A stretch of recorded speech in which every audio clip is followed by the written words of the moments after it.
Good evening, everybody. Welcome to another Tuesday night. This is the breakdown. D.Moss, Yolanda Cancel. Yolanda, I got my freedom papers officially. I'm free. So you want to have a freedom conversation or what? Let's have it. All right. So let's get it popping, man. What's the latest? What's going on downtown? What's happening uptown? What are some of the things that we think people need to know about? What type of information do we want to impart? Talk to me for a minute. Talk to me. My thing is, people vote. Don't stay in your house. Don't just think that Trump's going to win. I've been hearing from a lot of young cats that that's all they say. Why should I vote? Or, oh, Trump's going to win anyways. He's been giving out checks and all this other. Youngins, stop listening to the hoopla. Just get out there, do your civic duty, and get down there and vote. I think I seen on Tracy's one of her posts, she said that you could register to vote and vote on that day. Oh, where? I didn't know that. Really? Yeah, on one of her posts, I read it, I shared it, and I'm like, yo, that's fire. So go down there and just do it. This is I'm reading about people traveling 300 miles just to vote.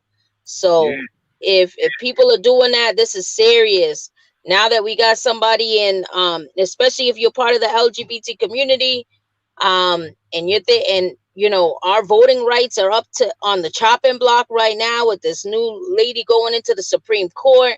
If we don't take our lives seriously, we gotta take our lives seriously. Stop just thinking that, oh, nothing's gonna happen to us, or this is America. Let me tell you, our voting rights come up every 20 years or so. So let me tell you, if you don't get out there and vote, I don't know what's gonna happen to us in the next 4 years. It's gonna get better. I ran across a post. I'm gonna read it real quick. It says, "So, you mean to tell me that someone down your ancestry line survived being chained to other human bodies for several months in the bottom of a disease-infested ship during the Middle Passage, stripped of their language, customs, traditions, picked up the English language as best they could while working free of charge from sun up to sundown as they watched babies sold from out of their arms and women raped by ruthless slave owners, took names with no last names, no birth certificates, no heritage of any kind, braved the Underground Railroad, survived the Civil War to enter into sharecropping, learned to read and write out of sheer will and determination, faced the burning crosses of the KKK, averted their eyes at the black bodies swinging from poplar trees, fought in world wars as soldiers to return to America as boys, marched in Birmingham, hosed in Selma, jailed in Wilmington, assassinated in Memphis, segregated in the South, ghettoed in the North, ignored in history books, stereotyped in Hollywood. And in spite of it all, someone in your family line endured every era to make sure that you would get here. And you received one rejection, faced one obstacle, lost one friend, get overlooked, and you want to quit? How dare you entertain the very thought of quitting? People you will never know survive from generation to generation just so you can succeed. And vote.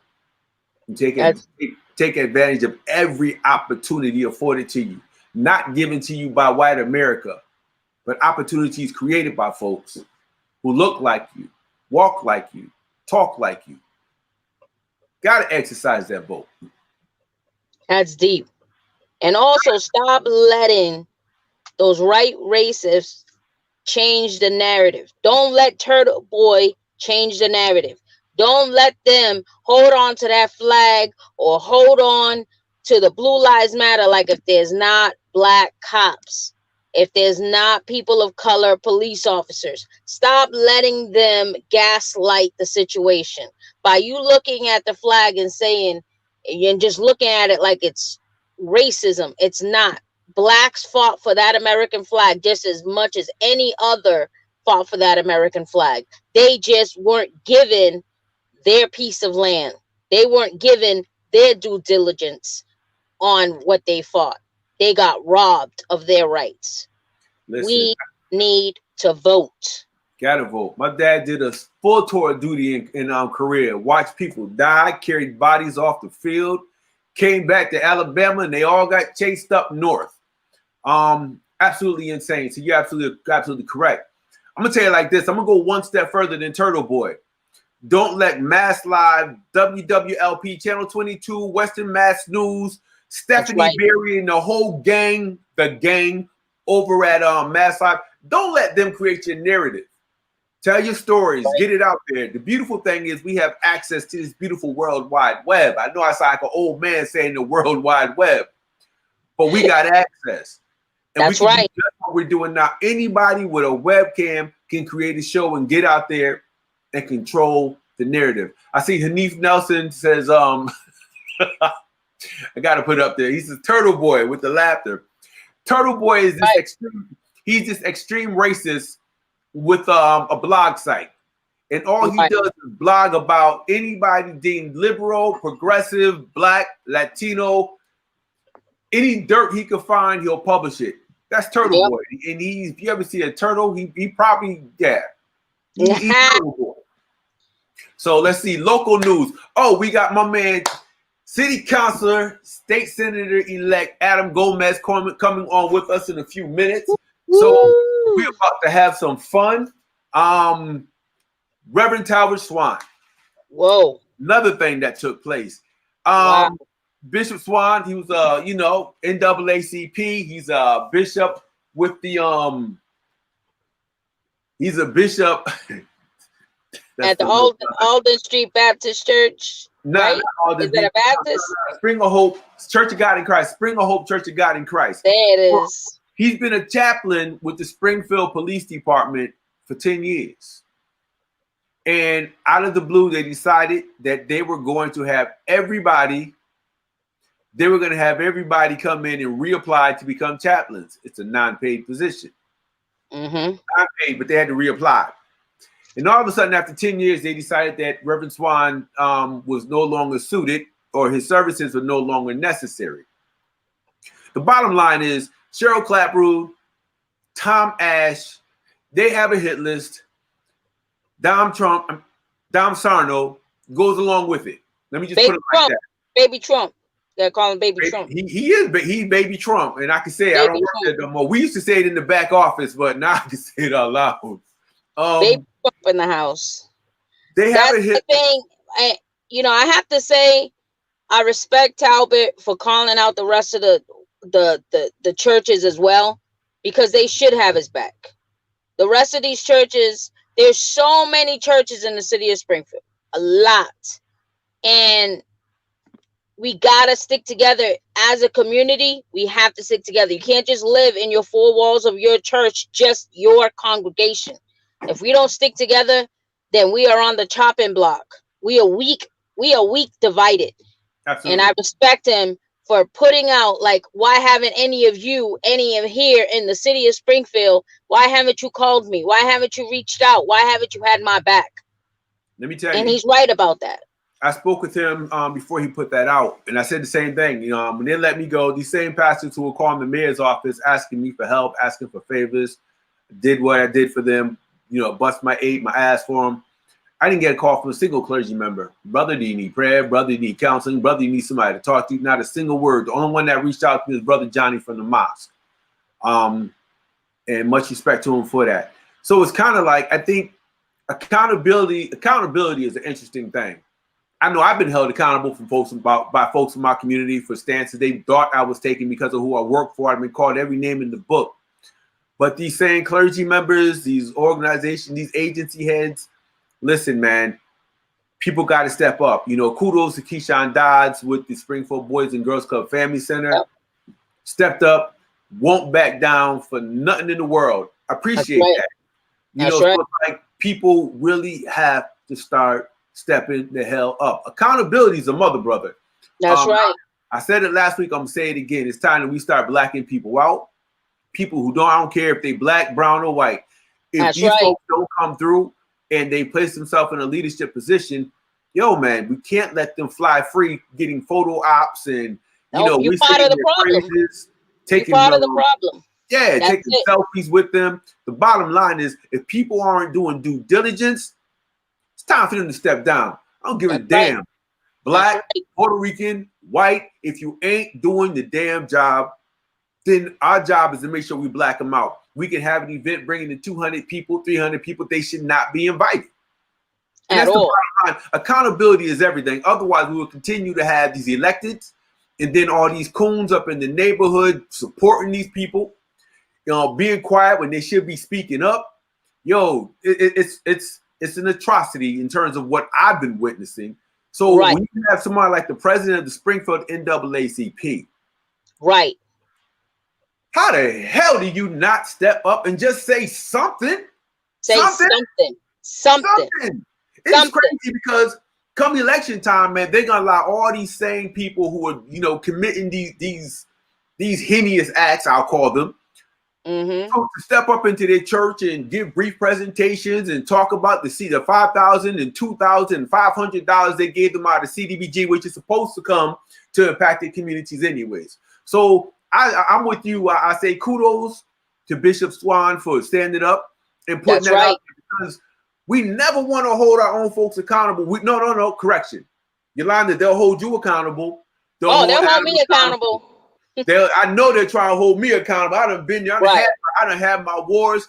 Thank God for cats like Desi Jackson, man, helped me push. I don't know how many times he helped pull the knives out of my back. So it's like, if we get held accountable because we step up and shit, it was just a damn job.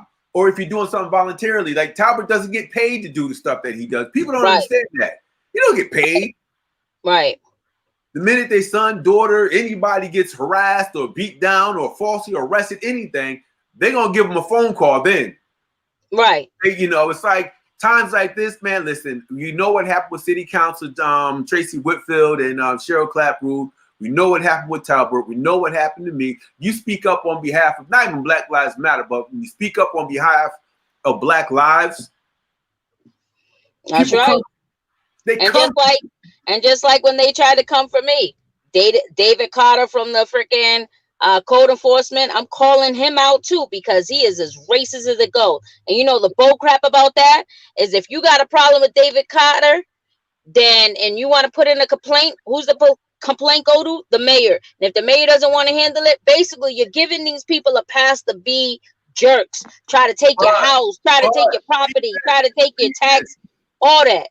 A lot of his funding comes from HUD, which means, well, then again, it's Donald Trump's in office. Under normal circumstances, you can reach out to HUD and hold them accountable for the dollars that they're expending to support his position. Or just call him out every time he tries to come by your house and try to code enforce your house because one of his buddies down the line think your house is beautiful and they want it for $1. Ooh, you know what?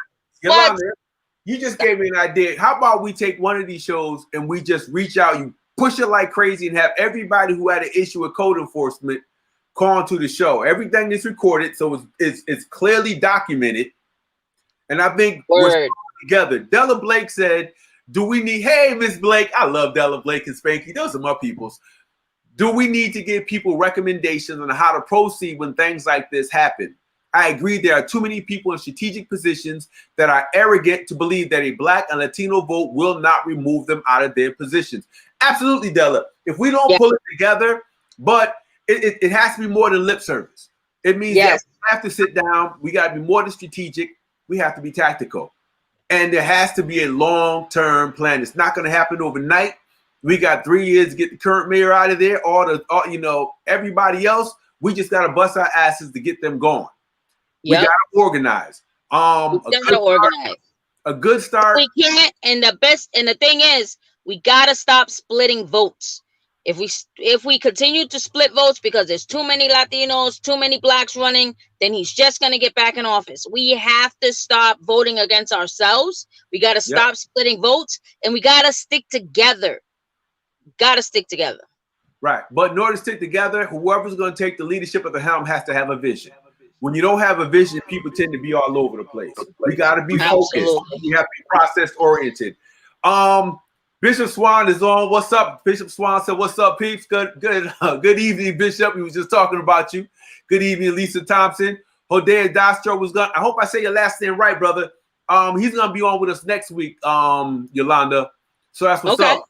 Rose Catering Webster Smith says receivership is big money. Listen, receivership is huge. Right. Huge. And why does only end? Receivership is supposed to go down the line each time. Why does Yellow Brick and certain only 3 of the top tiers are only the ones who get it? That needs to be put out there. We have to look at the properties that go into receivership. I don't know how many times we fought to help people from our communities keep their property. Yep. We have to look at that process. We have to look at who's being taken. Look at the number of people who are losing their family, losing their homes to receivership in the city of Springfield. Look at how many times they have realtors and developers who are already in line to take over somebody's property while they're still living in there. Yo, Yolanda, we got Adam Gomez coming on. We have a whole lot we need to talk about. Cynthia Davis Swan, what's up, sis? Says long-term planning. I've been telling people this work continues for generations far beyond November 3rd. Listen, November 3rd, that's electoral process. That is clearly the electoral process. What we need to do is get involved in the political process. What we tend to do is we'll vote and then we disappear. We'll vote and then we disappear. What we need to do is vote and then we need to stick around to make sure that we follow through on everything that people say they're going to do, because accountability is everything. Hanif Nelson says, what's up, Hanif, my brother? Without a vision, there is no direction for the leadership to move towards or the people to get behind. Let me say it one more time. Without a vision, there is no direction for the leadership to move towards or the people to get behind. So, listen, vision is everything. So you're right, Ms. Blake. We definitely got to pull it together. I don't want to give you any recommendations off the top of my head, but I tell you what, I promise you, with our meeting next week with Jose Adastra, I'm going to let you know right now, we're going to come up with something. We're going to have some recommendations on next week's show. Today, our intention was to come in and talk with City Councilor Adam Gomez / State Senator-elect Adam Gomez. And I tell you right now, Brother Adam, are you with us? Tester 1 2. Tester 1 2. Can you hear me? I hear you. I hear somebody whistling too. No, you don't hear whistling. That's a baby in the background. That's the boss of the family. That's the boss right there. That's little Milani. That's the boss. It's shower time in the house. Yeah. You heard what we were talking about. And just before you say something, Adam, I gotta say this. I'm glad Adam is on, because as we talk about the power of the vote, I think we just proved something to everybody in the region. Nobody's job is secure. Nobody's job. The expectation was that James Welch was going to come through and just clean house, and they were going to have a couple of drinks and laugh about the fact that they beat Adam. They're going to send him back over to the North End. Yeah, he ran what? Adam, yo, man, you smashed it.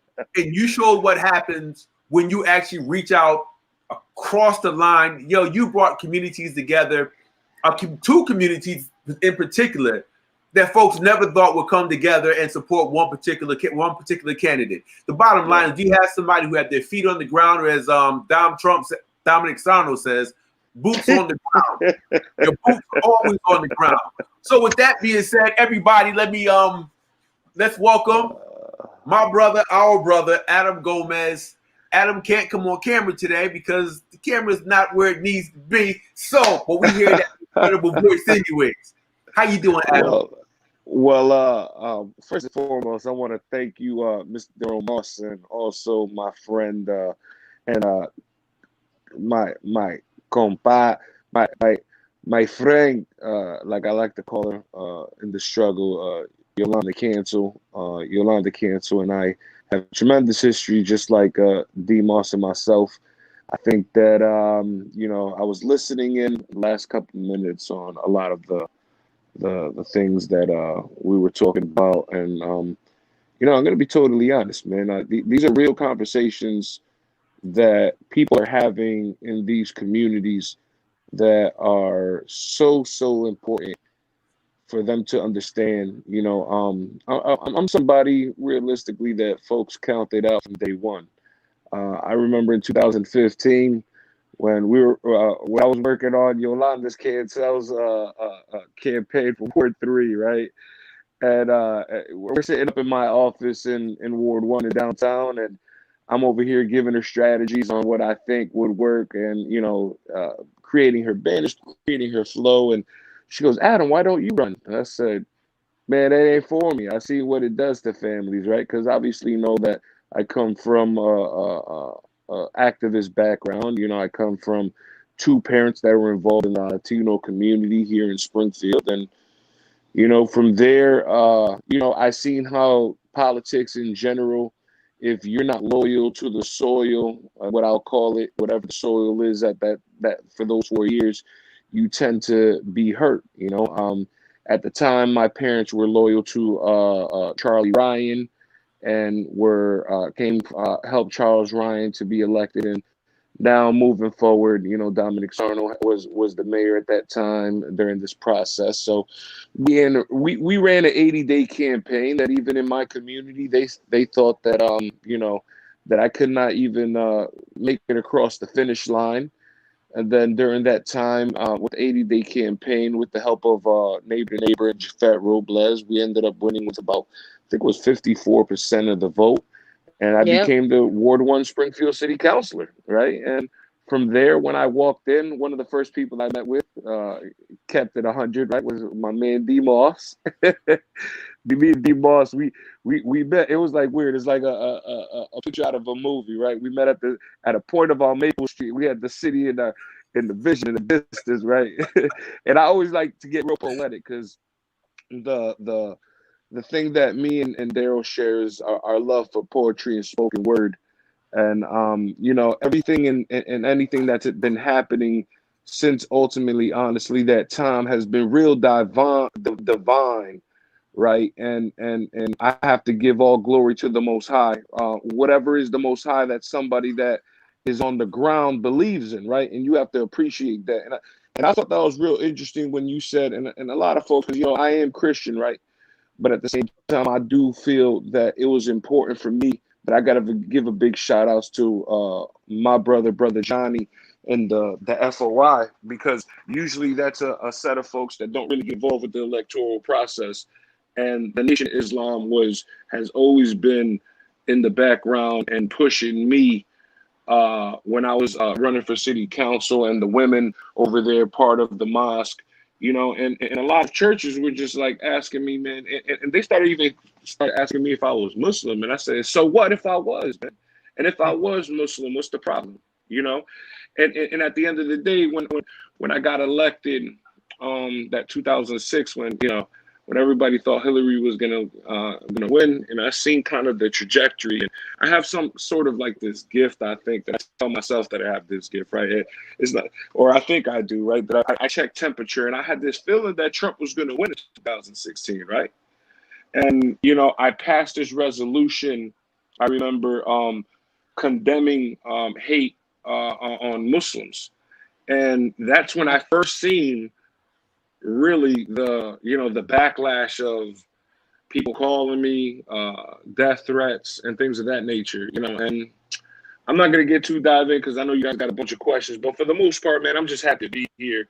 I'm one of those folks that are ready to have difficult conversations, ready to keep it real, ready to be genuine, ready to be understanding, but at the same time, ready to hold people accountable to what is there. Where you got to keep your integrity in check. And sometimes it's not about the press release, it's not about the photograph, it's not about the picture, but it's really about the ground game. And I think people misunderstood and didn't think that it was possible for somebody like me that comes from the bottom, right, to be able to do something that nobody has been able to do. And that's when, and I'm going to be honest, we lost one precinct and we only lost it by 10 votes. So that just shows that black, brown, even white came out. And majority of the district just shows you that people of color that live there that didn't vote. And we're going to wait till after November to look at those numbers, because I think overwhelmingly a lot of first-time voters, when you got somebody or something that you can believe in, that's genuine, that's true, that's real, people are going to come out and cast that vote. Absolutely. That's right. Absolutely. Absolutely. And I want to say thank you for believing in yourself to still run for city council, because you didn't get in deep, like taking it to Sulma, taking it to Jafet, that you had just that conversation at a little park. Like at a park, you guys had you made, and now look at you, the first Latino senator for this area. Look at Yeah, that, man. To that's take pretty it a step amazing. and believing in yourself, man. That you made that happen for, and you made everybody make it possible to see us, people from coming from our zip code, saying this is what we could become. Yeah, So it's pretty amazing, man. I'm gonna be honest. Like when I ran, I didn't understand the historical significance. It was like the same time when I think when I used to tell Jafet, rest in peace, my brother Jafet Robles, man. Always will he always be remembered. And I used to tell Daryl, it's like when I first got elected to city council, I said, yo, people get paid to do nothing. I said, you're telling me all these cats get paid? I thought when I got elected, it was something free that you do, right? Like you care about your community to the point that you put yourself and your selfless and you're not selfish yeah, about it. And I didn't even know you I got remember. paid. I remember you calling me. I remember you calling me, telling me, "Yo, we get paid." I said, "Yeah." You said, "Really?" I said, "Yo, can I borrow some money now? Can I borrow $1?" Man, no, So and like honestly, man, it's never ever been about the money. And I tell people straight up since the beginning when I started organizing, you know, even before when I got with Jafet, you got to do it for the love, man. If you You don't have do it for to. the love, if you don't do it for the love of your people, the love of your community, the love of your family, your kids, um, honestly, all that stuff makes it just doesn't make sense. And Well, you you know, when gotta I do it for the. You gotta do it well, for the love, because you guys don't get paid enough to deal with what you deal with. Period. well let me jump in right here. I think let's move back a little bit, Adam. As a city council, why don't you tell everybody what is the role and function of the city council? And before you do that, Cynthia Davis Swan says to have vision, you are either the visionary or connected to one that you trust enough to align yourself with. And I think people align themselves with you because they trust you. So, as an elected official, talk about your experience. What were your expectations coming in? And then talk about what the job ended up being. And then talk about, the days and times when you go above and beyond the job description of a city councilor. so truthfully, when I got in there, I thought I was gonna save the world, bro. Like I thought we were gonna take over take over Egypt, right? We're gonna take down Pharaoh. And I'm gonna speak in this terminology because I believe it's divine and it's right? And when I came to the city council at first, it was just to give myself a position or a point that when I ran was to just tell my community, hey, young people are here, right?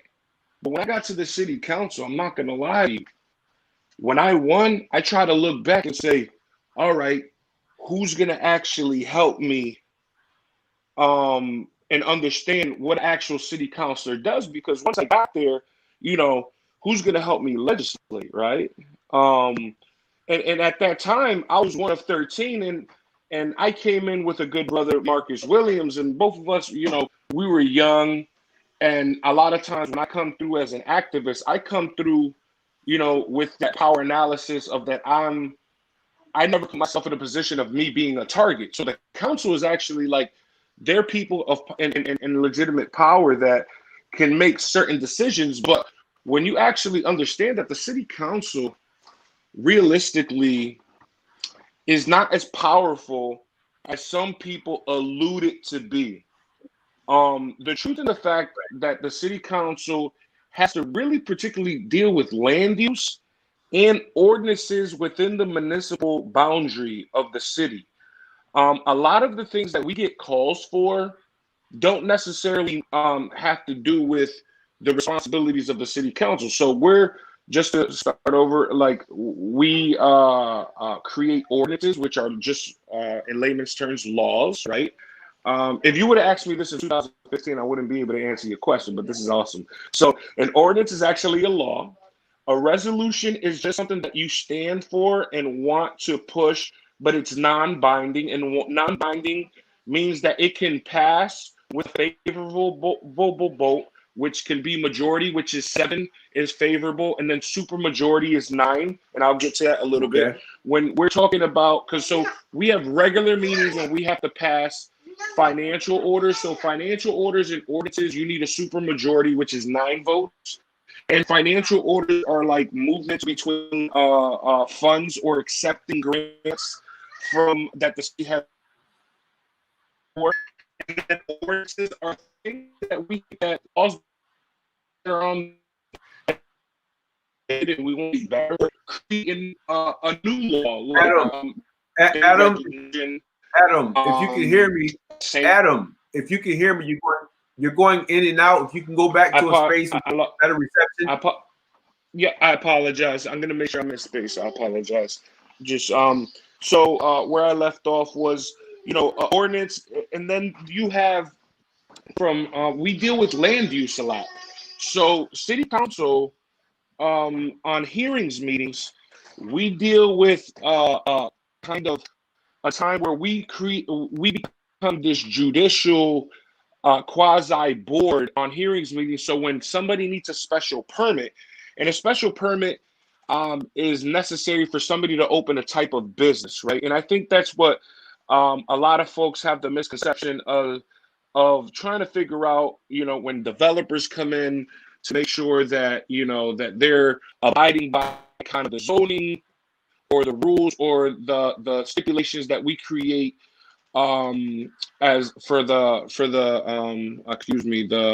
the special permit. They have actual kind of guidelines that we put on or the city puts on, and if they don't abide by those, that they can get their special permit remanded. Right. But for the most part, the city council is a fiscal oversight to the mayor when the mayor wants to, really get involved with, spending some money on some things.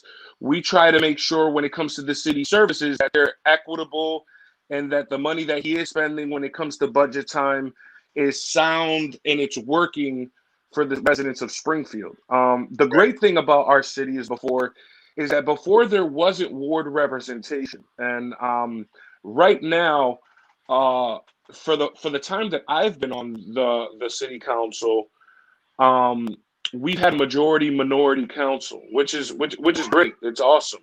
We've had, for the most part right now, we have the first time 3 Latinos. We have 5, I think, African American, and then 5 Caucasian, 4 Irish, 1 Jewish.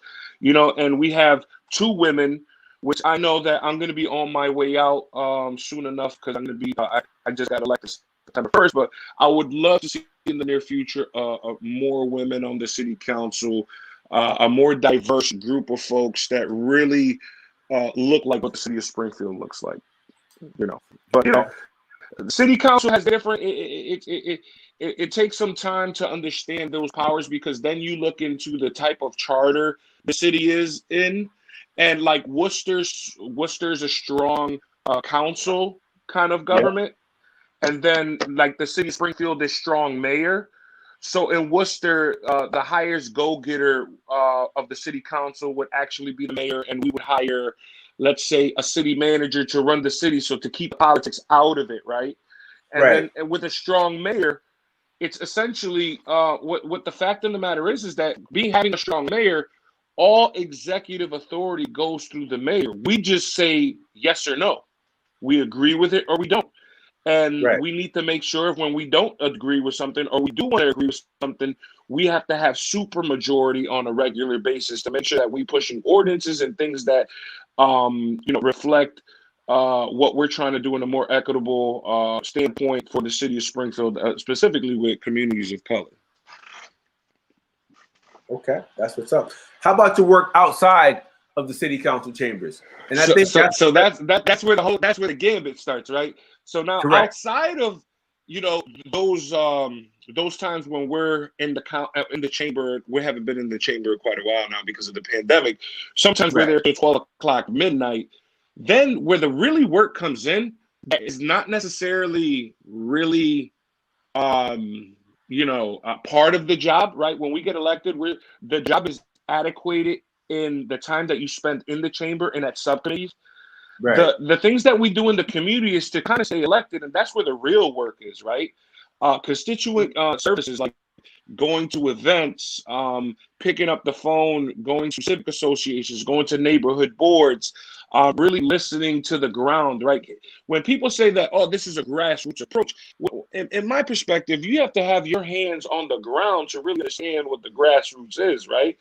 And if you don't have your feet and your hands on the ground to really understand the pulse of your city, sometimes that things get in the way, and then what it is that you put your trust on face value of people that say that they're on the ground when they're really actually not. So myself coming from a ground that, and it goes back to what you were talking about, right? Like they counted me out because they trusted in other people's word that hypothetically were on the ground, right? That know what's going on. But realistically, when you have lost touch with 155,000 people and your largest win number is 11,500, you have a stronger, a larger percentage of people. Like, my social, I think, and I don't say this to boast or anything, but I think I'm one of the most followed elected officials in the region, right? Like, if you like me or not, you're watching and you're seeing, because I think outside of a bunch of other council members, that I like to call us Voltron, right? we kind of are the most seen, most respected in the community, right? In the community where it counts, because we don't have to be elected to make impact in our communities. And if you do it for the love, right? People are going to see you and say, you know what? Tracy's always in the building. Adam's always in the building. Marcus is always in the building, or Malo, or Jesse, or Katie, whoever it may be, right? Depending on who it is that you pay attention to the most.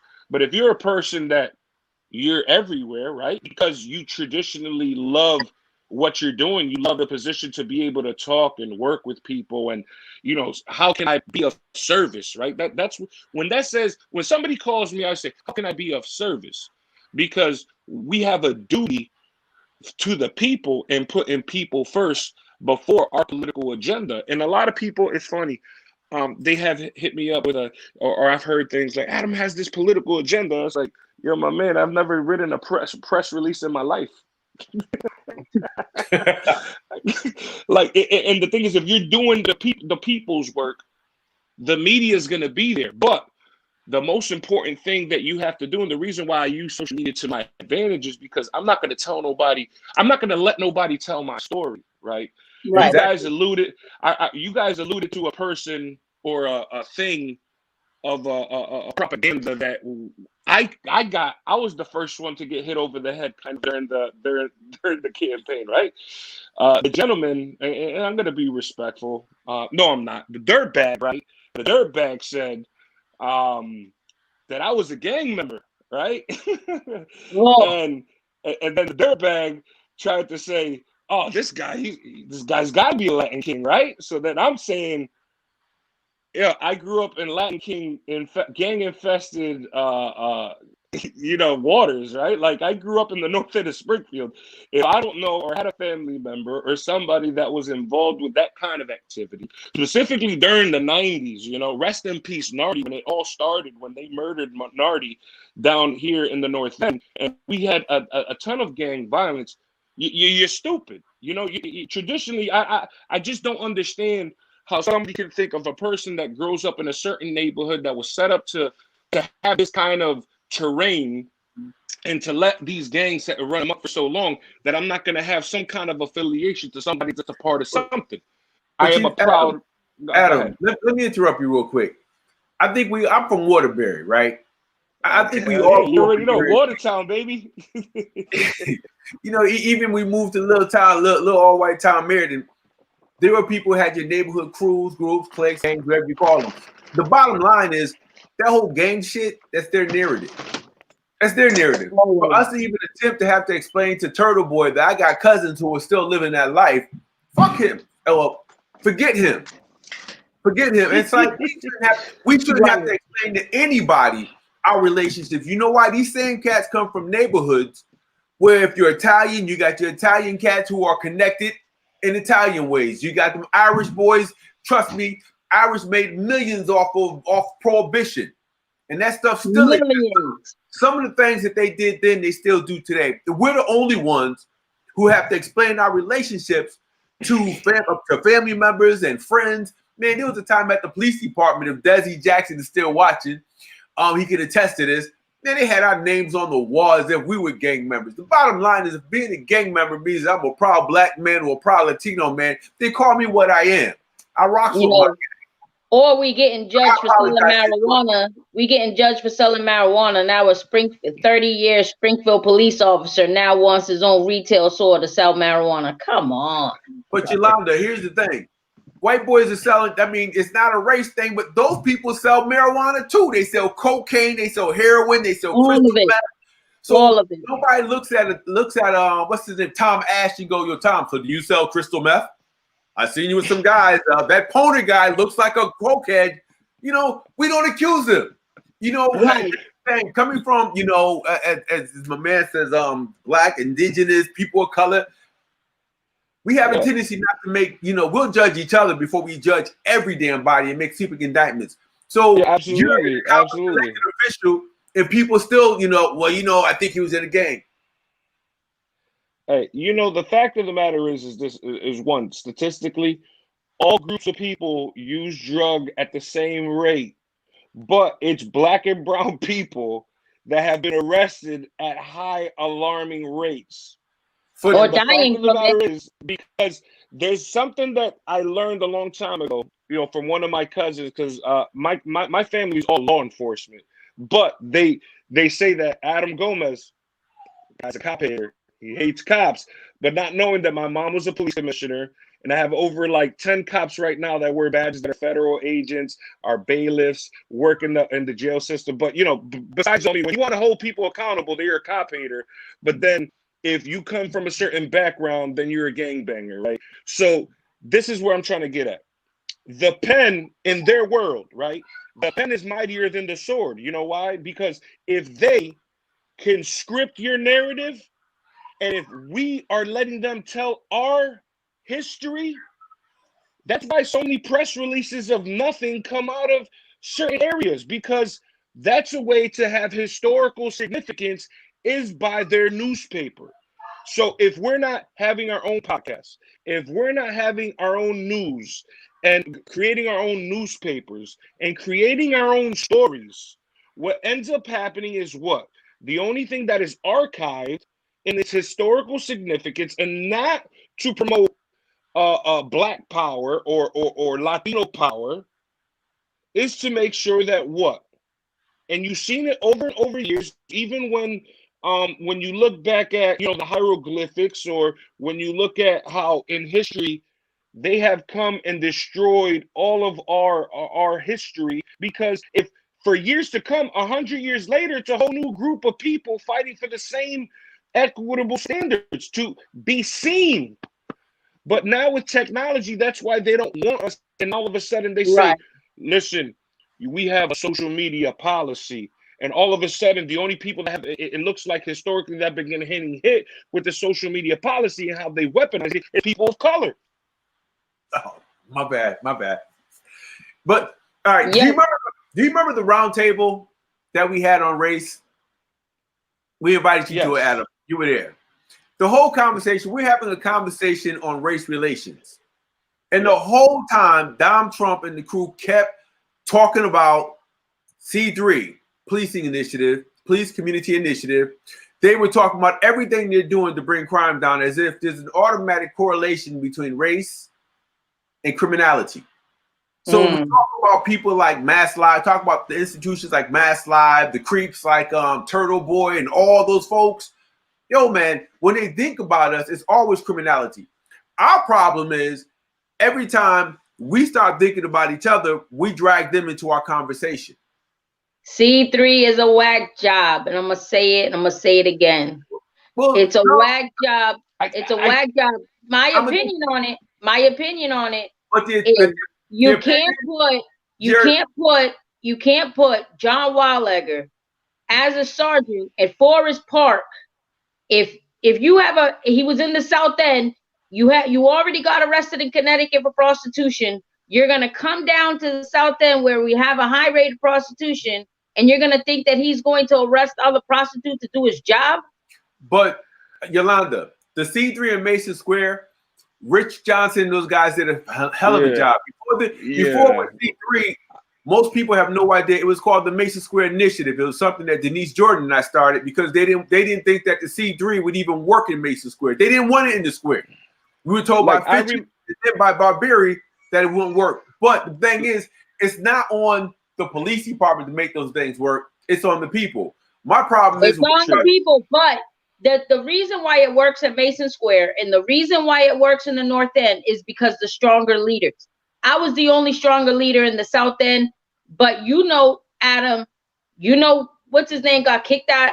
You know, any of the leaders that tried to step up in the South End, if it wasn't run correctly, if they wanted to overpower and overshadow Forest Park, leaders got kicked out of the Forest Park, including police officers Jesse Miller, and the rest of them got kicked out of there when they were doing the job. Nobody was doing it like Forest Park was doing it when they were there. Well, Yolanda, go ahead, Can I Adam. chime in? Go ahead, Adam. I apologize. Go ahead, Adam. One thing that is evident is true. I love the conversation. Is that we know that C3 in its inception was created and started in the North End, right? So before I became a city councilor, I had to deal with C3 in my neighborhood, right? They used to call my neighborhood Baghdad, you know, to be honest. We had people 60-minute show, right? There was people tying each other back to back, driving around, you know, dropping the semi-automatics. It was a war zone, right? Granted, one thing I can say, right, of C3, when you have the right leadership in C3, which I believe that early on they made a great decision of hiring and putting officers from those neighborhoods that were born and raised in those neighborhoods into those units, because then you see what cooperation from the neighborhood, and you see more of a buy-in because people and they know the neighborhood. That's why it worked, I think, out in Mason Square, and you had some officers that made it work in East Forest Park and in the South End. And in the South End, to be totally frank, what I loved about South End C3 that you guys had for a short period of time, there was some money that was through the burn grant that you guys were able to do the promotores, right? And obviously, regardless of the differences that some leadership had over there, I think it's important to show that you guys, to me, showed the other C3s, regardless of if it was working or not, that you guys guys were more community oriented when it came to the initiatives. And but that came from us fighting back. We had to fight the cops, literally. Us as promoters, we had to fight them to stop them from overpowering us, because the cops that were there, they lived in Agawam. None of the cops there, except for when DeSantis came in.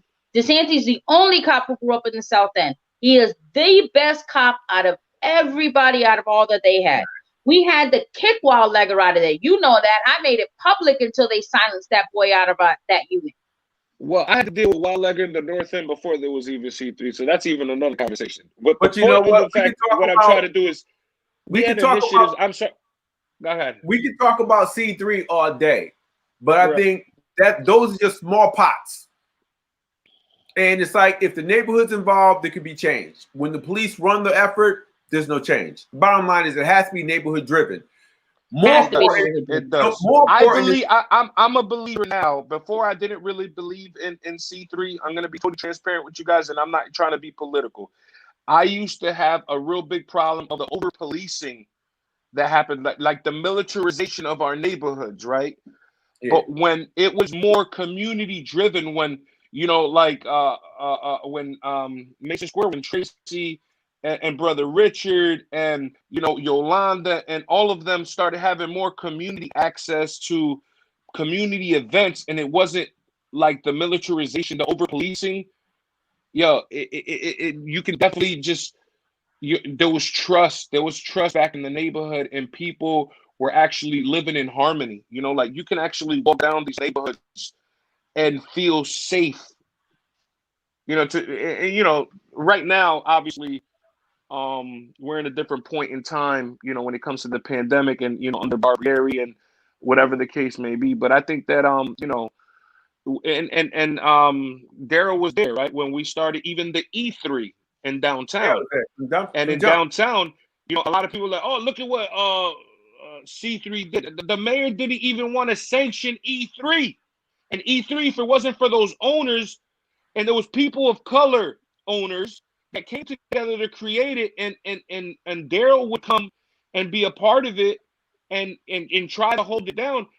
Those were the ones that created the initiative to create what? For the neighborhood to usher in MGM to make it safe for people to come down and gamble. Like, let's just throw it out there, But, certain people couldn't get that recognition, right? People that community, right? People that live in downtown, and the E3 kind of worked. And then we have, beautiful things that came out of that. And now that, under the leaders that are in each of these C3s, I think that, I did hear about what was going on at East Forest Park. That person had called me and they felt that, they took her out of that leadership position. But, I think sometimes the leadership position shouldn't come and I guess the decisions should come on a community aspect and not the fiscal conduit. Because one thing we have to understand is this C3 program doesn't have is not under the supervision realistically of the Springfield Police Department. Each of these C3s have a fiscal conduit. Well, that's C3. We're talking about the largest city. There's so many things. I guess where I'm at, I'm a black man with black children, completely unimpacted by C3, period. So my thing is, how do we get at the systemic racism, the systemic institution? Jose Adastra says, unless it's unarmed social workers, EMTs, it's never going to work. Cops are never going to learn how not to kill our kids, and reformist theory has never worked. I definitely don't believe in the reformist theory at all. I think as you talk about using C3 as a quick example, when the people run it and the people are committed to change, there's change. When crime was on decline, they gave the police department all the credit, as if the people had nothing to do with it. And I think Adam said something that stuck out for me. He says, they don't give, the people the credit. I think we have to start giving people the credit. And I think we can't leave it in their hands. Who is Dominic Sarno to come into the Black or Latino community and say, Yolanda, great job. And now you feel like you did a great job after all the work you've done. Why are we relying on people like that to come in and validate us in 2020? Right. We don't need validation. We know for a fact before I even went down there was no events in the South End. Nothing for the community, let me say. Nothing for the black and brown community. There was nothing in the South End. We had to fight for those things. We had to raise money. The last time there was anything going down there in the South End, to be totally transparent, I give it to him because every time I walk into his store, he's always talking about it. Was Rico Daniele when he was doing the stickball tournaments, and doing the stuff with the kids, bocce ball, and those are the stuff that were posted because there was an enormous Italian community there. Now, obviously, the community has changed, but from there for quite a while, like things were dormant. Like even in Mason Square, the Harambe wasn't happening. Look, think about it. The Puerto Rican parade doesn't even happen anymore because what they say that we have violent culture. Well, again, here's a problem. Before we do events, before we put together activities and programs, we always run to them for permission. We ran now. Stone Soul has never stopped running over 30 years. The Indie Soul Fest, I was running out of this dude's office and he had no idea. He didn't come until like the last 3 years. You dig? 12 years. This would have been 13. I think as long as we stop running to them for them to kind of, grant us whatever it is they do and say, we the white people think Yolanda Cancel is doing good. It's like, who are they to give us that power? Right. And because I wasn't gonna ask, like when somebody said to me, oh, Yolanda, did you ask somebody you could run for mayor? Who the heck am I gonna ask if I can run for mayor? Why? Who my daddy? Who? You gotta, Who my daddy? Who my mama? you gotta be unapologetic. The problem is that we have pacified our communities and those nonprofits, because obviously one thing that we don't talk about is Springfield is the king of nonprofits, is the palace of nonprofits, right? We have more nonprofits than the whole state of Massachusetts combined. Right? Everybody want a nonprofit. God bless them all, right? That's true. You know, That's Too true. many nonprofits and too many True story. churches. But hold on. But the thing is, the problem is this. It comes down to that point of being a loyalist to the administration. When you were talking, remember when you spoke about the CDBG money? Yeah. That's what I call the hush money. Like, yo, shut up. You want that $5,000? You better shut up. You You know your what's boy in ironic? line.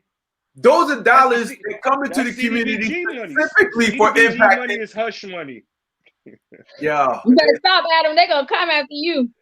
They can't. It's over. Della Blake says, what do we want? Do we have to have the vision for the objective we seek? We do a great job when we don't make ways for them in their jobs or positions. Again, what do we want? Do we have to have the vision for the objective we seek?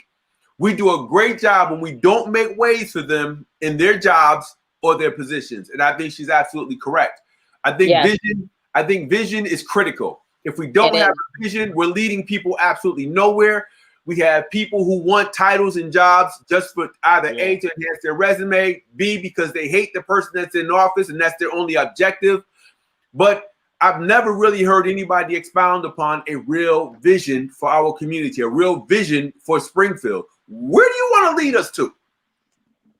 I think that's a great, fantastic question, because I think that is a great question. I think the misconception of, like I said before, that the only way to create change is to become an elected official is crap, right? Even though I'm an elected official, you know what I mean? Honestly, we have neighborhood boards that are waiting for awesome leaders to be part of them that is kind of an elected community member, right? That they can activate and become powerful in itself. We have civic associations that in their neighborhoods that are waiting for elected leaders. Because if you look at all of these neighborhood boards, not saying that we don't have a lot of great people that surround that are part of them, that are 50 plus only. One thing we don't tell our kids, and one thing that before I became a city council member, I ran for my neighborhood board. And one thing that I learned is that if you're 16 years of older, you can vote in your neighborhood elections. You can run to be part of your neighborhood elections.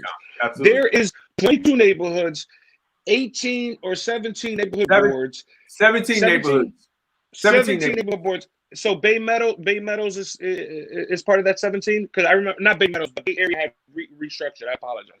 So for what it's worth, there's different levels of community engagement only in Springfield that people can get involved with, right? Like I said, neighborhood boards, civic associations, even their ward Democratic committees, or if they, we have minorities that are part of the Republican committees. You guys can, get involved with what you feel. I think people have this misconception that you need to step into and change it to create change, but realistically, that the change is on your street. You start in your neighborhood.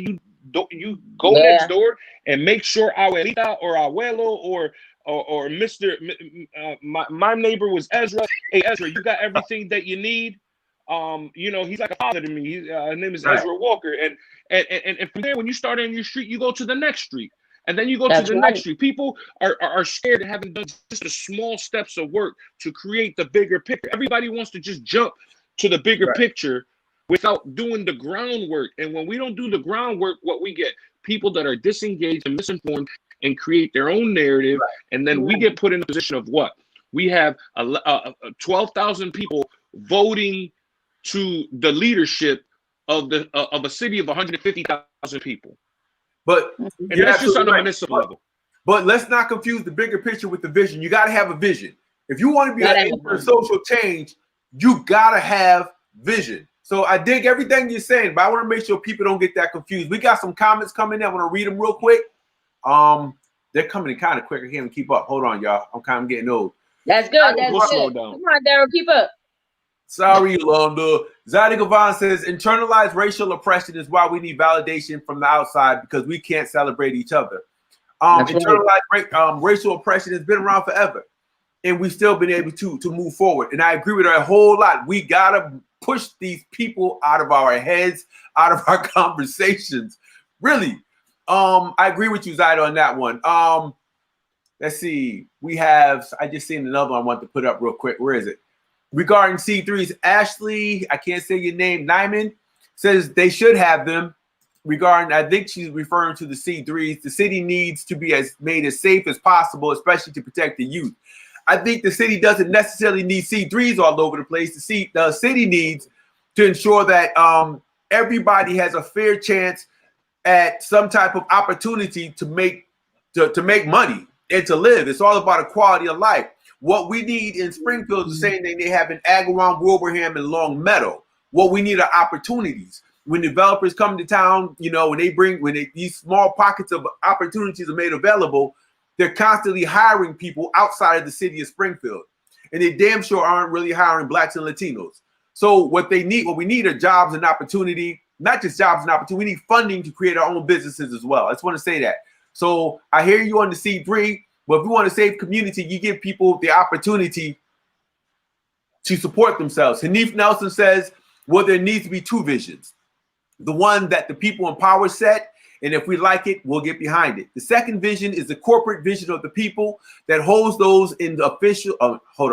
The second vision is the corporate vision of the people that hold those in official capacities accountable. Some in our neighborhoods don't have the second vision, as they don't understand that the need to have that to keep elected officials accountable. Hanif, at some point you have to come on, you have to explain that one. I need to hear that verbal so everybody can read it. Della Blake says, we don't hold elected officials accountable to our needs and demands because we don't know what we want ourselves, or it is not clear. We need our agenda. We need our agenda as a guide to refer to as a checklist as to whether these elected officials stay compliant. Couldn't agree with you more. I agree with that 100%. 100%. And that's one thing that we were working on, and I've been saying, right? We need a flat out agenda. Let it be an educational agenda, an economic development agenda. And we've had this conversation before. We need a blueprint. Yep. We need a blueprint. And if we don't build the blueprint, our generation, we're playing into another person's blueprint. Yep. Like right now, when we run amok and we protest without running and we just protest for no reason, we're running into the gambit of running into their blueprint, and we're trapped. Like when people say, yeah, I'm in the trap. I said, man, do you understand they just got you telling yourself that you live in a trap in your own neighborhood? You're trapped. Yeah. Crazy. Talbot Swan, the Bishop Talbot Swan says they shut the entire Black nonprofit community up for a measly, take my time to say this, $46,000. Every Black agency that services in Mason Square, every Black agency that services Mason Square, Urban League, MLK, Girls Club, Children's Study Home, etc., got a combined $46,000, and those Negroes will not speak out against this administration for measly $5,000 grants. Absolutely correct. Millions of dollars comes into the city for community development block grant, HUD grants, which should impact the most impoverished neighborhoods in the city. And the only thing that hits the hill is that $46,000 to $50,000 they're getting peanuts out of the pot. Nobody would speak. I've talked to people who are like, yeah, I ain't saying nothing because if the mayor get mad at me, what if I need him? You can't even get a fucking phone call with him. How do I know? I was there. You're not going to get a phone call. Zamali Rivera Delgado, neighbor to neighbor, baby. That's what they do. Della Blake commended to Adam. She said, yes, Adam. Hosea Dastra. So there's an incredible lack of public education and awareness, and that is not the fault of the Black Latino youth. That is an intentional design by the white folks that run the house. I agree. But the focus it's not just the youth. We can't compartmentalize. That is not the fault of the Black and Latino family. We have mothers, fathers, children, family, huh? Each one teach one. Absolutely. It's about the family. So I agree with you, Jose. Della Blake says, how forward are we moving when we are in the same conversations? We need a blueprint or a roadmap. When I was 20 years old, about 30 years ago, on the campus of Southern Connecticut State University, we had these same conversations that we're having now. Back then, there was a Black mayor, John Daniels. There's all-white alderman council in New Haven. When I was in Waterbury, when I left New Haven, went to Waterbury, we had the same conversations. Fast forward 30 years, we're having this conversation because we refuse to draft a blueprint. We need to sit down long enough to forge a blueprint, make Springfield the example for the rest of the country. I'm with Della. We need that blueprint.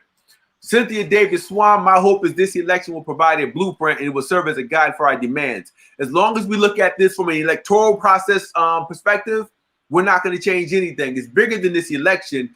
We have it's about position, it's about positioning, it's about developing an independent, standalone economy so that we can support ourselves. Everything depends on the dollar bill. As long as we're held hostage by a paycheck, man, that blueprint ain't coming. It goes back to what Talbert said, $46,000, and we can't get a single paid leader in this community to step up and say something. Wow. Let's see. Zaida says that number is scary. Yeah, by design. Cynthia Davis Swan, I'm loving you. Black and brown voters can reset the dial now. We can reset the dial, but we still need that vision and that plan that Della Blake spoke about. If we don't have a plan, we reset the tone, but then we go through it again in 4 years from now. So we gotta have that vision. We gotta have that plan. Everybody needs to stay on code. Zaida Govan, I'm done. Now you're Adam, go ahead. No, what does it stop us from, one thing that I seen during this pandemic is it gave us a chance to like kind of slow down, right? And see things at a lens because we were moving so fast, right?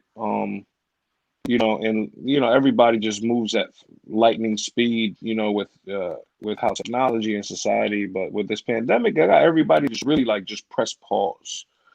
And what I seen was that while we were waiting for the government to save us, right? I seen a lot of aspects of mutual aid. Did you say the government to save us? Yeah, right. Basically, when everybody was waiting, right, for these things for the Heroes Act or our own stimulus, right, the stimulus check. Okay. Some folks, respectfully, what I wanted that dollar. Go ahead. Obviously, that's not what the case was. We're still trying to figure it out, right? Right. How and why I seen like these mutual aids that were being constructed all over the valley, right, to help them document the communities and to help people of color with food insecurity and those direct things. Good night, baby. I love you.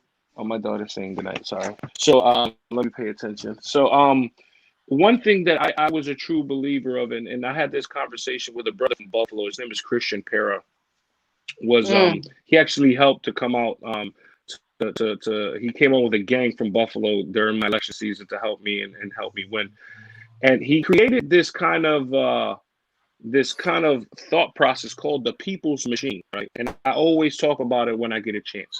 And the people's machine essentially is by design like a mutual aid for us, by us, like FUBU, right? That we get a crowd surfing of people that are willing to, when it comes to by design and by roadmap, to create self-sustainability. It's like going off grid without going off grid. When it comes to, one, building political capital, but besides that, it's, when we have funds of where even if it's $5 a month, $20 a month, or something that we generate within ourselves to create community, right? And that's the last thing that they do, because what they want us to do is be the type of folks that say, we need you, sir. We need that CDBG money. And if we can't, we won't survive. But essentially, if you got a bunch of people or you create a vision that people can stand by, I think during this pandemic, what we were able to see is people were ready to give their last $5 to create an equitable piece to the mutual respect of trying to make sure that we're keeping businesses afloat on our own, and which seems impossible during a pandemic. But I think that there's a structure or something that we can build that can mean something, so then there's actual support within the community and not support coming from outside and continuously have people just waiting for it. It's like teaching people to fish, that each one teach one, but in the aspect of, instead of waiting for the fish, teaching people how to go fish. And then from there, creating our own economic justice and our economic sustainability. But that's Absolutely. just, I'm just a ward counselor. I don't know anything, but I No, think that but that's something that, you because right the about power of that. our Yeah. and I'll stop with this. Our power of our dollar in the black and the brown community that doesn't sustain us, and I understand that they've it's taken generations to get us out of that system of keeping our money inside of our communities. So I know it's going to take a long time to get us to figure that out, because if we continue not supporting the Bumpies and the Medina supermarkets and those black and brown businesses, and we say, oh, they opened another Family Dollar around the corner, I gotta go to Family Dollar because I'm going to save 50 cents. You don't understand what job we're saving or what business we're keeping afloat, because that business is the one that kind of is supporting the Harambis or the Right. Raids, or or the Right. Springfield Red Sox there at Mason Square. You know what I'm saying? It's just Right. we But have to I was have a a big more. critic on that. I was a big critic for them putting KFC right next to Erica's. Like, I was a big critic for that. Like, that to me was just like, it just bothered me. But the whole situation about the each one teach one, and getting people to teach them how to fish so they can fish for themselves. The same thing goes with that when it comes to politics. Stop trying to call me and ask me, Yolanda, who should I vote for? 1, 2, 3, 4. Why don't you know who to vote for? How do you know about that candidate? I know who I want, but who do you want? Who do you want to be your elected official? Who do you want to be your mayor? Who do you want to be your city councilor, your rep, your senator, your U.S. senator, state senator? All of those things, your president. You got to learn to listen. You know what's going on with your family values and who do you want to represent. And that's what we need to start doing. Stop waiting for everybody to just do it for you. Do it for yourselves. And this is how we become a stronger community, by doing it and learning and teaching and helping each other eat and fish, so we can all fish together and we can eat together and break bread together. Do it. Okay. Lisa Thompson says we operate backwards. Our demands need to be met before our votes. I'm going to repeat that one. That's dope. We operate backwards. Our demands need to be met before our votes. I agree with that. We put people in and then we say, here are our demands. It's backwards. Zada Govan says, we need to elect people who have our best interests in mind and heart. We have to run for office and continue to support each other in every election for the next 40 years and beyond, to change the policies in this country that continue to oppress and pit us against each other.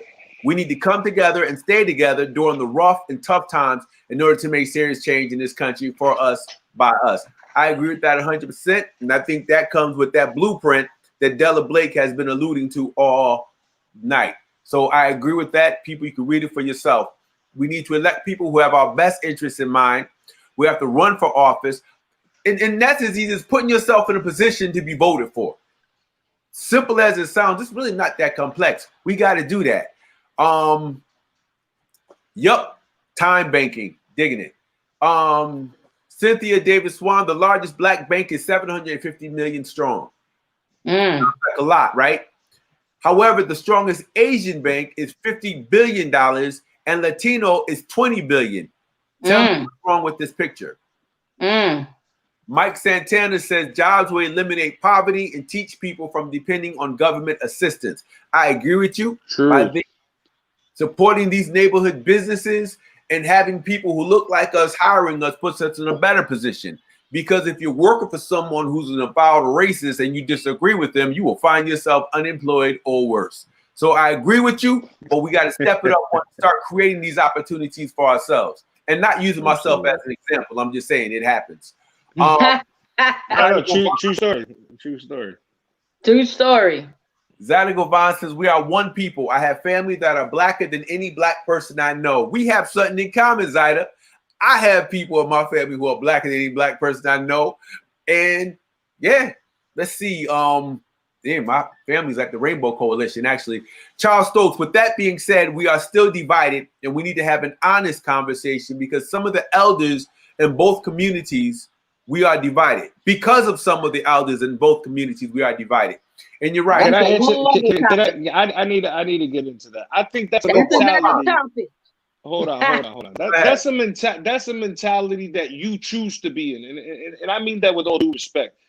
If Right. old folks, if old elders don't want to get along, which I think is total crap, because at the end of the day, those are their best friends. It's a game to keep us to. It's when you go to the club or when you go to the park, kids are playing basketball. We are commingling, right? The whole division is a political game for us not to figure out to think that we're not united. And in essence, then what that creates, and it transcends to what? When we're going after jobs, when we're going after funding. The whole point, and me and D used to argue, or not argue, but we used to like, because we were on the same level when we were talking about this. What do you mean? Like, D, you're my man, you're my brother. Like, how are we? And the thing is, if we feed into the mentality that the man has created to pit us against each other, right, then we're the ones that have lost. And if we keep on putting our eggs in that type of mentality, and for the ones that try to manipulate us to make it seem like they're superhuman, yo, you bleed. In the words of the great Biggie Smalls, you bleed just like us. What do I look like hearing somebody else that breathes the same air as me? Are you kidding me? I'm sorry. I don't know what it is to go right up against those gatekeepers. You weren't taking no for an answer. Listen, it is, and I'm gonna be honest. I respect what elders had to go through at a certain time, and they trailblazed for folks and young people to be able to, start off at another starting point that they didn't get to, right? But then the problem is to be able to pass the baton, and that's something that I always. When I ran in 2015, that was like my slogan, yo, pass the baton. I'm not asking to disrespect you. I'm not saying that you didn't kill yourself and it wasn't blood, sweat, and tears to get to where you were at some moment. But the times have changed. And whatever strategy that you guys used to, whatever your chess game was, is not the chess game that we're playing right now. And you have to humbly say, okay, you might have some wisdom that I need to listen to. But honestly, moving forward, sometimes I believe outside of to be honestly, the systematic racism position of it, what we haven't done as communities of being black and brown is one thing. We haven't united. And if we play into that go ahead and I'll be quiet because I'll be getting emotional and stuff. But to Stokes' point, and I think we be doing ourselves a grave disservice if we don't throw everything on the table. Right. We need to have an honest conversation. Bigotry exists. Anti-blackness, anti-brownness, it exists in our communities. We have people. Indeed. It clearly exists. And for us to proceed and walk blind, we have to be optimistic about our potential and our capability. We have to be. So I'm digging you on that. But at the same time, we still have to have that conversation. I think I shared with you guys the story about, the Irish back in the 1800s, early 1900s. You ever read the book Before the Irish Were White? Yo, they intermarried with black folks. They lived in the same neighborhood. But once they got in a position where they controlled all the entry points, they closed the doors on the same people who helped feed them, made sure their kids had clothes. They closed the doors on them folks. So those conversations, if we're going to have conversations, that part of the conversation we can't just avoid. We have to be open and honest with that. We throw it out on the table. Yeah, and I think Stokes just did. So as we build this blueprint, we have to have honest dialogue and say, look, my grandmother, my aunt, fuck that. My cousin hates you.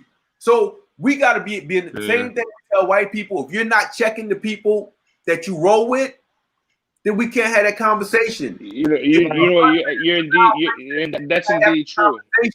Then if your husband's a racist and you're not having the conversation, then me and you can't vibe. If your wife is a racist and your kid is, we can't vibe. So these are conversations we have to go back to our respective communities and say, listen, man, it's like Game of Thrones. These cats got the bigger arm. We have so many when it's talked about common interests, it's clearly there. Right. We got to make that happen. We got to do it. Like me and Adam. Me and Adam had to have that conversation with a Latino woman in the North End about Tahira Amadou Wadou. She's like, oh, my son's in the military. And we're like, what do you mean by that? You can't vote for her?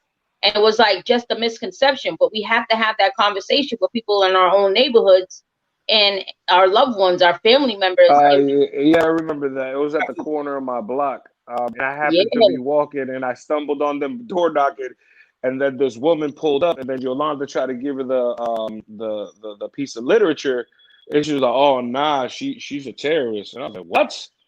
I said, "Yo, listen, even if I'm with her or not, I'm not gonna let you disrespect a good woman. Like you're not Right. gonna just." And that's that misconception. People be just driven that's by that fear. misconception. But you know what? Those neighborhood people are the people that we have to be having these conversations with. We do Mhm. dialogue all the time because there are conversations and dialogue that have to take place. So, and when we have these conversations, we have to be willing to check each other. Yeah. This show y'all call the breakdown is really the shakedown. I'm telling you, like, I'm telling you, man. We having all the hard conversations. I think there's a couple people I hope like, yo, you guys are having a real conversation. Yo, big up to Charles Stokes, man. That's my man. I love him to death, like straight up. Yeah, he's one of the most brutally honest people that I've ever one of the learned to appreciate. Ever. Yep. Let's hit these comments. Here we go. Pick up. Della Blake says, if our community could reference and agree with some or all aspects of an agenda, they could be more confident about who to vote for. Della, we got to bring you. Just got to just bring you on the show, sis. Right. Yeah, she's on point. She's dropping gems. She's dropping gems. Man. Listen, man, she's dropping mermaid gems. Listen, Right. when that sit down takes place, she's gonna have to be at that table. And that's the crazy part. We always look for certain time. Well, you know, we have to get all the elected officials, we have to get the corporate heads, and we have to get the agency heads. Man, listen, it's people like Della Blake who work miracles behind the scenes, and you'll never see her coming, but she gets it done. So I want to say thank you. Desi Jackson, my other brother from another mother, says, absent, when you talk about each one, teach one, and giving people the resources to teach them how to fish, he says, absent the equipment, one can't fish even with the knowledge. You gotta find a way to create that equipment, even if it doesn't exist. And that's why we need to come together and put heads together and just kind of make this happen. Build our own equipment. Zumali's been dropping them. Here we go. We are conditioned to capitalism where it's supporting our labor as part of an extractive economy. We should look at what we have and value that. Our time and our skill sets go a long way. I agree. Hosea Dastro, we need a candidate that supports basic income and Medicare for all. I could support that. Y'all already supported one. Yeah, we did, didn't we? That's right. Hanif Nelson says, I think in response to the other thing about if we all have jobs, jobs will eliminate poverty. Being an owner and an investor will generate wealth. I dig that, and now I'm stealing that, Hanif. I'm going to make that my status. Jobs will eliminate poverty. Being an owner and investor will generate wealth. Keep your C3. Jobs to eliminate poverty, business ownership, investing. Let's generate some wealth, generational wealth. All right, my man Danny Burrows in the house. Can I add one thing, Daryl? Yes, we need the leadership that is going to help small businesses flourish. If you raise your taxes and you're pushing us out, then small businesses cannot succeed. And Daryl, I'm still waiting on a blueprint for small businesses to rework this city from like Tapley Street, the city hall, to the health department. We need that as a small business. Absolutely, we do. We got to continue to make that happen. We created the Association of Black Business and Professionals. We're over 400 strong, but there's still a lot of work that has to get done. A whole lot. Bringing people together is one thing, but that plan is something completely different. I agree with you 100%. Lisa Thompson says we sit down together and we choose together who we plan to vote for. We pass these decisions along state to state as a united colored people. I'm digging that. I'm digging that. Let's see. Zaida says that was a reply. Oh, to Charles Stokes. Sorry about that. Let's see. Lisa, and we stick with the plan once and for all. We stop bullshit. Hey, watch your language. Zaida, dividing us is by design. That is intentional so that we won't come together. I agree 100%. Let's see, Jose, there's a ton of misogyny, patriarchy, homophobia, drug shaming, and pro-child abuse mentalities that break families apart for sure. A lot of that stuff we talk about the effects, but we got to get down to the root cause behind a whole lot of that. But we're going to talk about that next week. Desi, drop that science, has been my position. Mike Santana, being united is powerful. Listen, man, being united is a mother brother. We walk in the room together and the mountains will move. Absolutely. Black and brown united and low-income whites need to understand that they are more aligned with the agenda of black and brown people than they are aware of or have knowledge of. Especially poor people's campaign, man. The poor people's campaign, bro. I'm just gonna clap for that. That's right. They destroyed 1,000 groups along the way just to prevent that from happening. Yep. That's how they keep us divided through the zip codes, because they don't want us talking to each other, talking about these taxes and all this other stuff. That's right. The woman that used to speak that same language that Bella's speaking was the great Michael Ann Busey, man. And I got to give her flowers. You know, Michael Ann Busey was part of the Poor People's Campaign when it first started, from its inception to where it's at now. And, you know, that's exactly what we need to.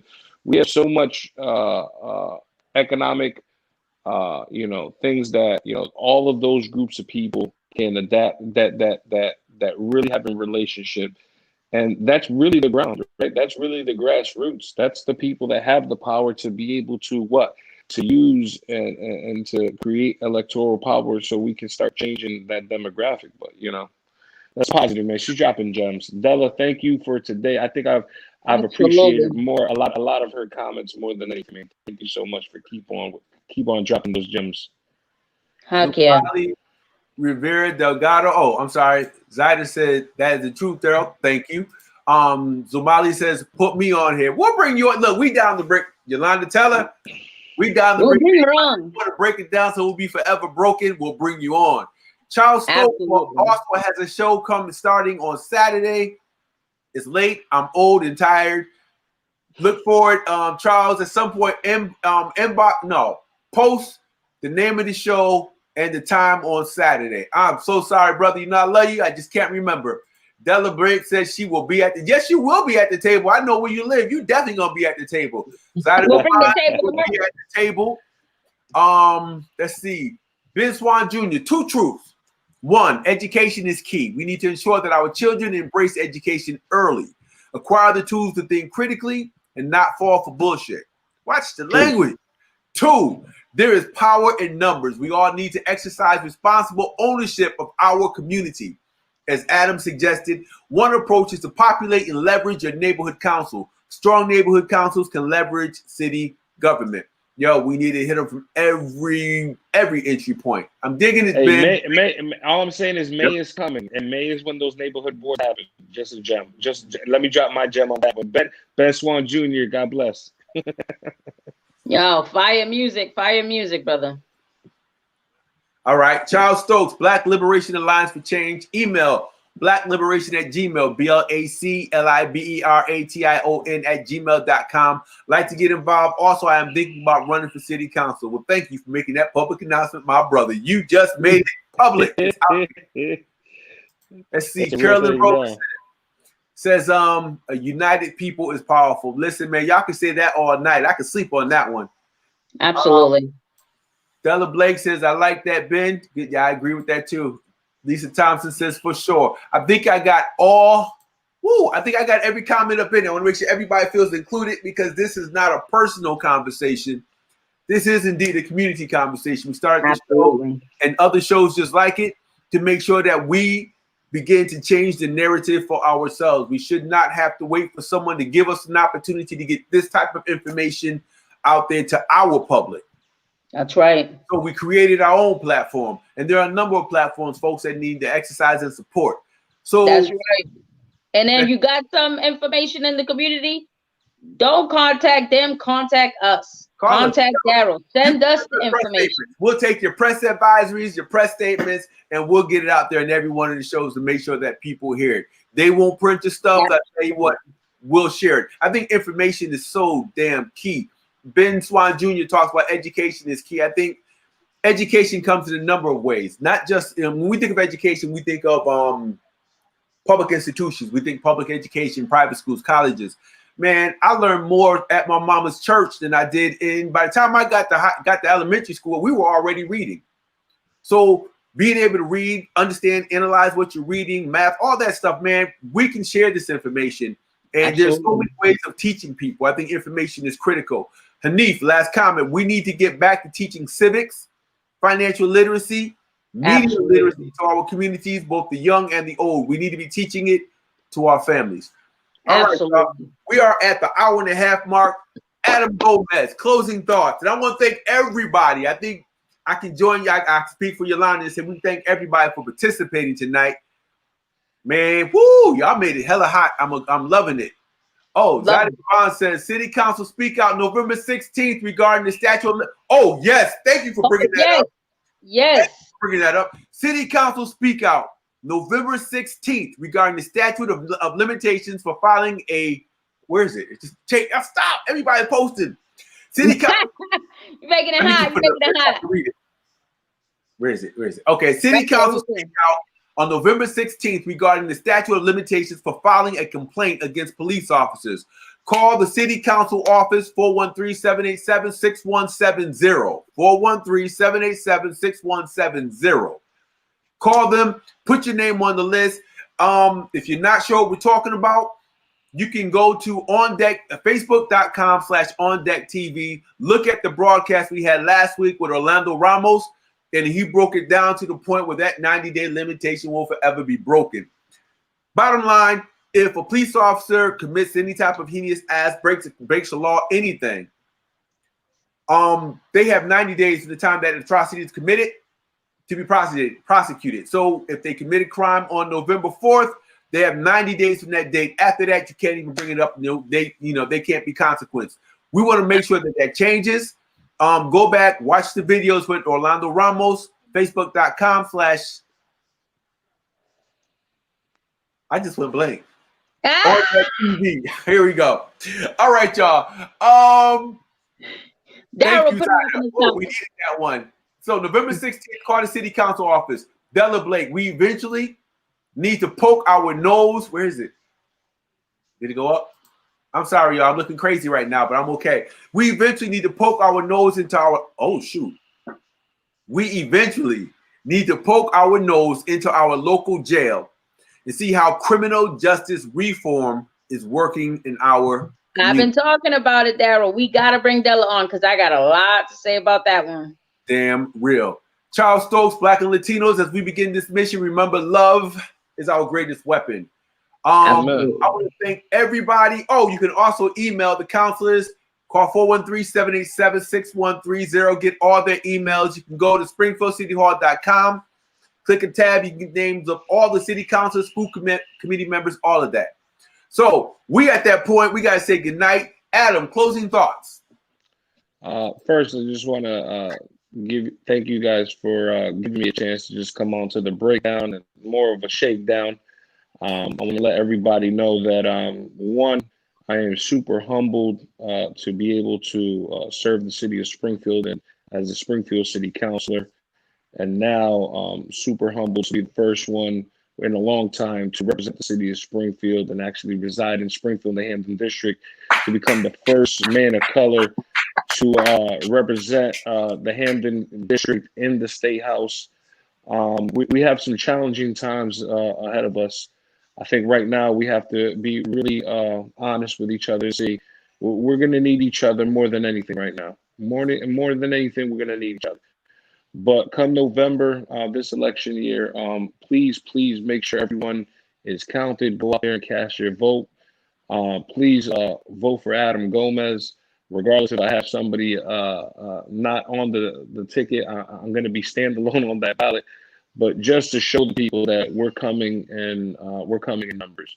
I think that this is probably the most interesting time in this, not only the economic renaissance, but the political renaissance. We tend to call it a revolution, but this is an awakening that I believe in, and I have seen this, and we're standing in front of, and we're our ancestors' wildest dreams. So please join me in making sure that we come together collectively not only in this election, to make sure that next election and the elections to come, that we're electing people that come from a place of love and compassion and not from an agenda that respectfully just plays into the corporations and the need and not in the needs of the people. And last, let me leave you with this. We have the 31st Springfield Puerto Rican flag raising on November 2nd, on Monday, day before Election Day, to commemorate Puerto Rican Heritage Month.